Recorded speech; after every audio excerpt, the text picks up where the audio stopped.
Oh, what's going on, guys? How about this? Let's hit the key.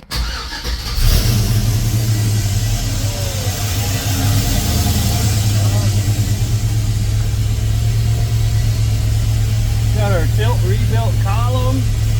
Got our Dakota digital gauges. We got all that. We got our working headlights, marker lights, signal lights, shifter. Got our reverse lights, our neutral safety switch down here.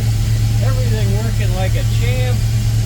We have a little bit of a catastrophe in the motor bay right now, though. Just got exhaust put on it.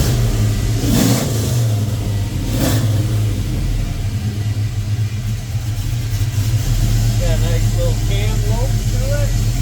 A dual exhaust. And we have a couple issues. I tell you, it's so frustrating, so frustrating of the parts nowadays that you're getting that just are absolute garbage. And so this is the convertible top switch. The switch from the factory wasn't working right, and you had to pull these wires apart in order for it to make contact for the switch to work. And I ordered a brand new switch to replace that with, and the new switch is the same way. You have to spread the wires out in order for the switch to work. So we need another new switch again, which is probably going to be the exact same way. And that is so common with parts today, and I don't know what the solution is. Once you get a manufacturer that you trust, stick with that manufacturer, because there's so much stuff like this that is just it's a $110 switch and wiring harness, and guess what, it doesn't work. So, and you don't find out it doesn't work until it's all installed, and then you go to use it and it doesn't work, so you got to pull it all back apart again, and it's horrible. That's been a painful experience with this car. We've had a lot of really bad parts in it.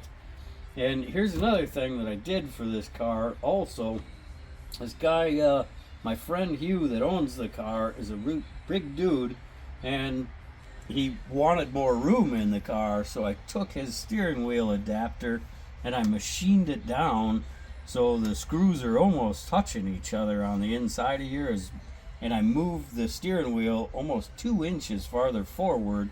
Was able to move the column forward a little bit more as well with the slotted holes down here, so I gave him over 2 inches more room of moving the steering wheel forward. And then we added the tilt column also with the rebuilt column, and it was running and driving great.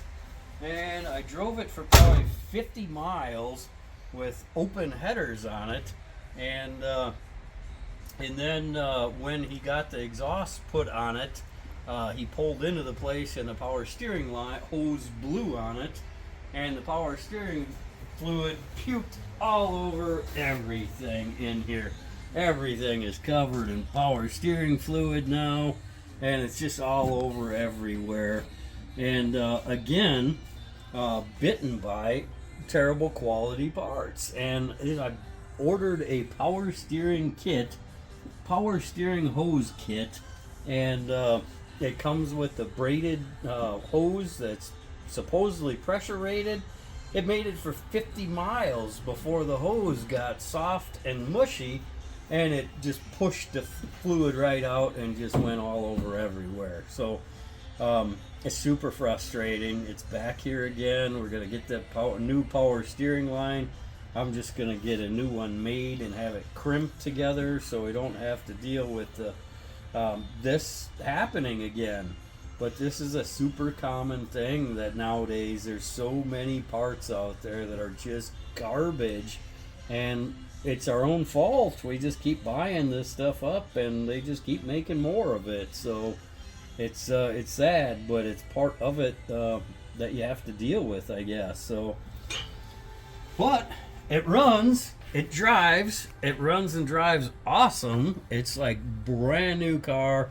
It's got brand new suspension, brand new steering, brand new brakes, brand new motor, brand new transmission, brand new rear end. Everything is flawless on it right now. It runs and drives and shifts awesome. There's no gear howling or whining on it. And their motor bay is all buttoned up and everything now. Well, at least it was before we coated it in tranny fluid. But that's about a wrap on this Cutlass for right now, until he wants to do other stuff with it, maybe build a center console and stuff like that. But for now, that's all we got left to do, and this thing is done. So we are going to start working on that Corvette next and putzing away on this Impala and see what we can do with this and drive it. So that's one of the updates on where we're at right now. It's been a little while. We're going to start pushing this YouTube harder, though. We're going to get back on track again. We got a lot more stuff coming up. A lot of the wiring a lot of people were requesting that, wanting to know how to hook up the LS wiring with the Myriad into. I got videos on all that as well. So you want to check that stuff out, and we got a lot more really cool stuff coming up. Don't forget to like, ring the bell, subscribe. Do whatever you can to help us get this channel rolling. Thank you, guys. Don't forget to like this video. Click like, throw me a comment, let me know what you think. Ring the bell for those notifications when we get a new video. We got lots more coming up, guys. A lot of cool stuff coming up. I hope you guys are enjoying the ride.